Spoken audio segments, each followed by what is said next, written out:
How you gonna do it?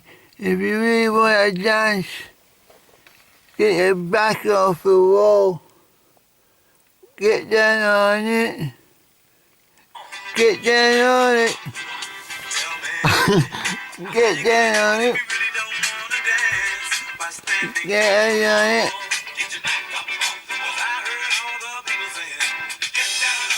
Get down on it. Get down on it. Well, I'm out here at, well, as you can probably see, the General Sir David Bear's monuments rising towards the blue sky. But I had intended to go climbing, but I thought to myself, no, I'm not. I'm going to go tomorrow. I've made a decision. I'll go early tomorrow. I had so many things to do. So what I'm going to do today, I thought it's been a wee while since I came out and had a little sort of liaison with the trees. You may remember a couple of years back there was a lot of trees came down at the back of the Lagan due to the horrendous storm that ripped through from the northeast. I hope it wasn't given a name. I bloody hope not. But anyway, I drove from Glencoe on that particular storm, and I remember it very well coming from Comrie to my home village. The window wipers couldn't even get the rain off the screen. But yeah, it was I drove up through Glencoe, I'm sorry, and then I drove back down through Benderloch and along by Tainelt and Tyne Drum that way. But anyway, I want to talk about here. Yeah, so I'm going up to have a look at the lichen, the berries, the birds, the tree bark, and as everyone knows, I really enjoy beech leaves, and with the pleasant sunshine, it's an ideal time to experience the delights of beech leaves in the midwinter. So that's the plan for today. I brought a sandwich and a flask of tea. I didn't bring my rucksack. I've got a shoulder bag and my other bag for carrying all my stuff that I need. You know, like a telephone and camera and tobacco, spectacles, all that sort of stuff. And, even a magnifying glass in case I find something of interest. So get down on it. Get down on it. Down on it. Get down on it. Get down on it. Get down on it. Well, thank you very much for joining me on my afternoon stroll. And where we are at the moment, this is a footpath which eventually leads to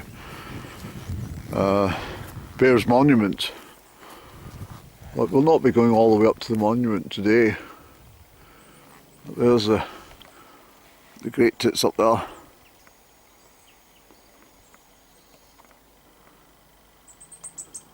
They're always busy, these birds. Although I have noticed something, incidentally, down here in the frost. This is a track that leads round to Trowen Farm, which is now derelict, of course. Although the house is habitable, I believe it's been recently acquisitioned. And it's now out of the hands of the original owners. So we have a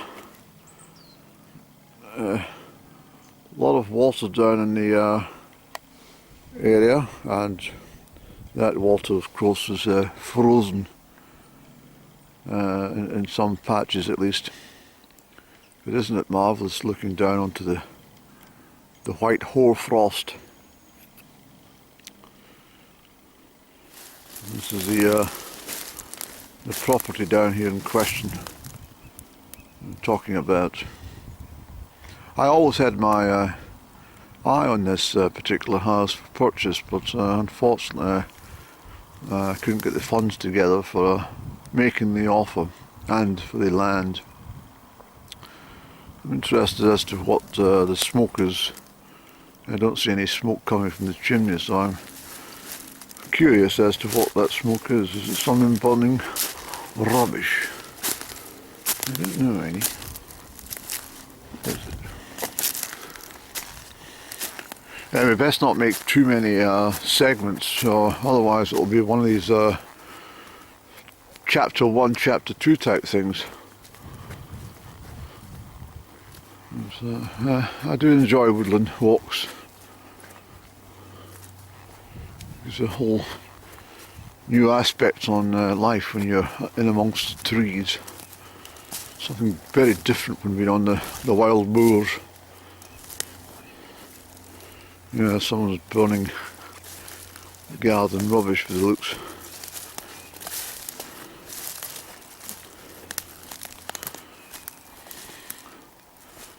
Yes, indeed. So let's trundle on and get back onto the path, Andy.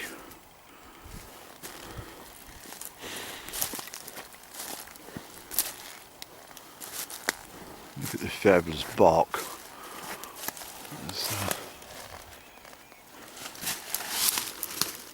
Lined with moss.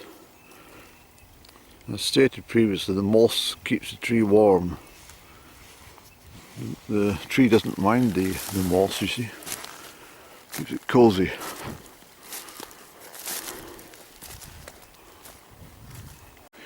In actual fact, what I'm going to do is I'm going to stick my nose in that chap's business.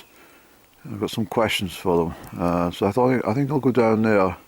Hopefully it's still there when I arrive. And we'll get an opportunity to have a little look at the frozen landscape down below. That's what we'll do first, Andy. Come on.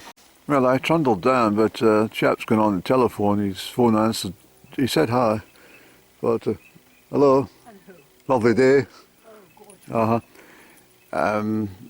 So just as I went to say hello, and he said hello, his phone went. So, but I don't think it's a handyman. I think it's actually the owner.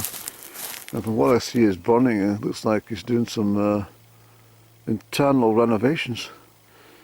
And I better not give too much away for the chap. He probably thinks, what a nosy bastard you are. But I was just keen to find out what was going on. I mean, it was turned over for a holiday home for a little while. But if he's bought it, he won't be doing that, I don't think. Isn't this stupendous? It really is. It's absolutely adorable.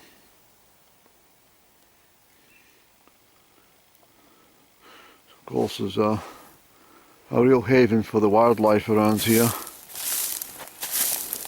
I'm not sure if the chap, if it is him that bought it, I don't know if he knows, but there's a right way passes right in front of his garden gate. So I don't think there's very much peace on a summer's evening.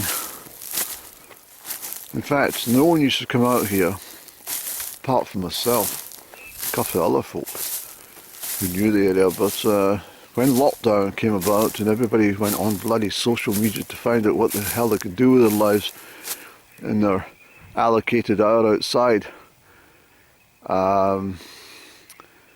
word spread that they could walk out here. And of course every bloody low vibrational from town used to come out, and the place got smashed up as well over there, which really angered me. It had not been, no one had ever touched the place. 50 bloody years of me walking out here. This is the old railway line, of course. Let's walk along the railway line, Annie. See if we're not in any rush to do anything special. I think we will, Annie. I think we'll do this. Walk along the railway line. See if we can see any wildlife at all.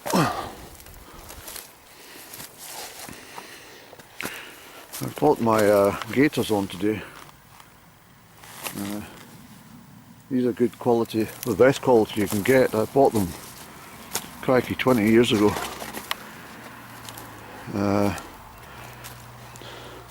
I don't use them in every single outing, but I thought the mixture of damp and frost, I thought it'll keep my legs a little warmer, a little drier. But, so this is a dumping ground of some sort for bloody someone else.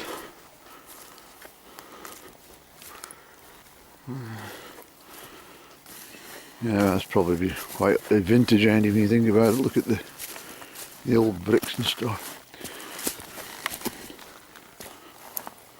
So anyone wondering where the hell I am, I'm out at Trown. And one moment I'm ascending and now I'm bloody heading in a completely different direction. That's why I like walking. And that's why I like my own company when I'm walking, because you don't have someone bloody here going, oh, let's go this way. Yeah, I want to do this. Come on, Andy, we're not going this way. Yeah. There's a bloody gap here.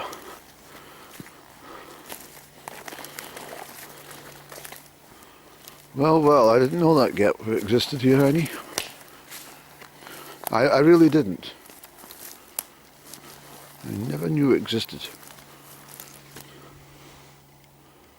That's strange, isn't it? So I've come along here. Isn't that weird? Anyway, that's what I wanted to see. I don't see any ducks about, any. But you can see quite clearly this is the route of the railway line. And the lines would have crossed this, and there's an underpass for farm traffic to get through to the fields, you see. I don't see any point in us clambering around and going up there. So here we have some beech chair leaves in the sunlight. So I'm back up onto the path that I was left earlier on, and I'm taking a left turn this time. There's a tree creeper there. I've got a middle class family behind me. They're all on bikes. There's a tree creeper. It's typical with tree creepers, they don't like to show face. Well, let's see if we can get this one. So anyway, I said to my, I'm assuming you're the new owner, and he says, yes I am. I said, you're not going to make any changes. He says, well, I'm going to put on a new roof in the property. I said, well, that's alright. There's a tree creeper. I don't know if you can see, there's also a little great tit there. I beg your pardon, it's a little blue tit. Is it? Can't see you in that light. There's that. Am I catching that, Annie? Where is he? There he goes. Middle class family about to pass. So there we go. So we got that. I've decided to deviate from this pathway. There's too many people wandering around, and it's chasing away all the fairies. And the bloody smoke is billowing through the forest over here. So yes. I actually think that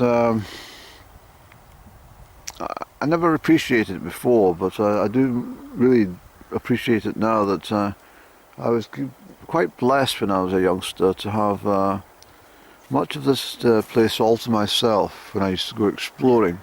I never met a soul. Not really. Alright, I think what I'll do, I'm going to eliminate a lot of the footage that I took today and the chit chat regarding that, well, it's been eliminated. So what I'm doing is I'm having a wander around. This area is called Black Bank, and it's on the north side of Bears Monument, leading to the Lagan. Black Bank, because it's so dark.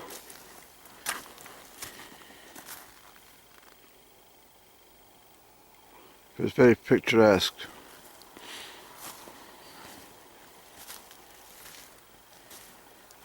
When I used to wander through here, in my early teens, for example, there wasn't a single footprint in front of me. There was no bikes or anything like that came through here, nothing. It was a little track, and the whole place was forested with Douglas fir trees mainly. There was no birch. This is all new. You might see the remnants all around. It was a beautiful forest. Not black, completely black like some forests. It was just a wonderful place. And it gave me an opportunity to tackle any apprehension you might have when your imagination runs away with you, when you're out on your own in the wilds. I'm talking when I was maybe about 11 or 12-year-old, perhaps even younger than if you think about it.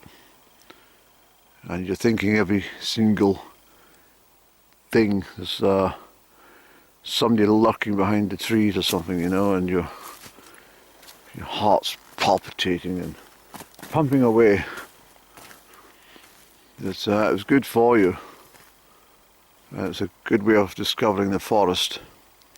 But it's totally altered now. It's not bad. It's a pleasant walk, but it's not like it used to be. Nothing is. I find this very, very challenging. There's some of the remnants of the trees I'm talking about. There we go. So what we've got, just a few. And as I said, it wasn't a thick forest. It wasn't like they're all crammed together like spruce. These were all spaced out like a Hansel and Gretel type forest.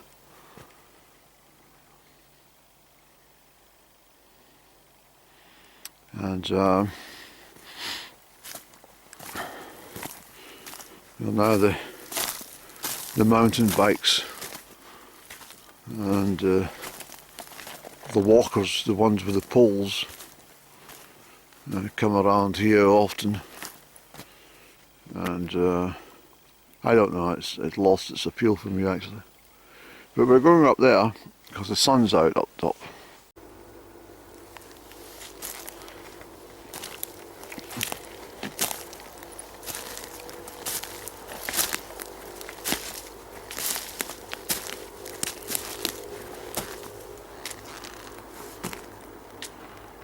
It's incredible how much bloody noise there is, even out here in the woodland. So we're going up here, I'm going up to the top of this now and have a cup of tea. So I'm going to find a nice spot to settle for a cup of tea. There's a monument over there.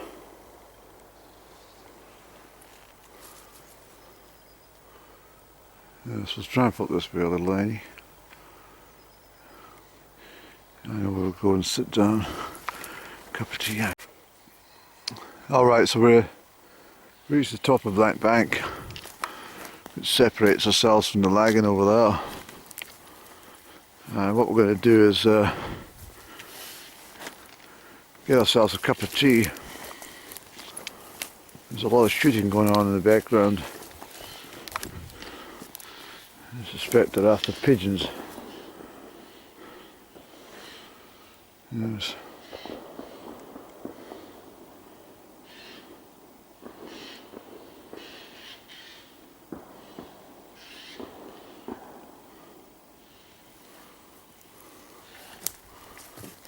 Let's get a fine spot in.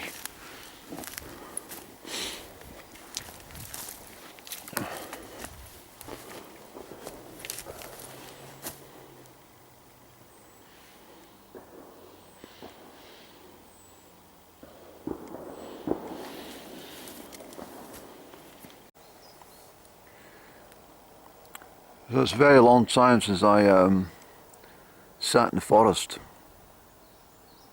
I've been sitting here for ages, just looking at nothing, but looking at everything. If you sit long enough, the forest comes to you.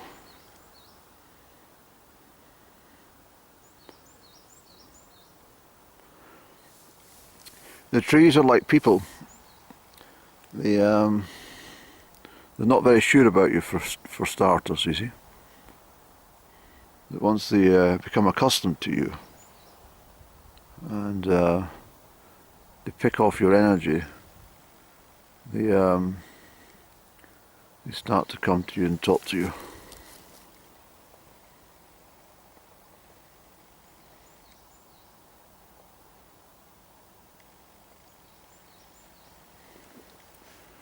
There's a strand of spider's web down there that's been in the light. It's been a busy spider at some stage, and it's quite amazing to watch it in that light. The camera won't pick it up, I'm sure, but it's absolutely amazing. It's not just here. It's down there and over here. So I'm glad I came up into the wood. I've got a cup of tea by my side. Well, I need to refill it. I'm going to have a cigaretto. It's going to be a cold night. I'm not cold just now. I'm well hopped up. I've got plenty on. I said already, I've got my big gaiters on, my decent boots.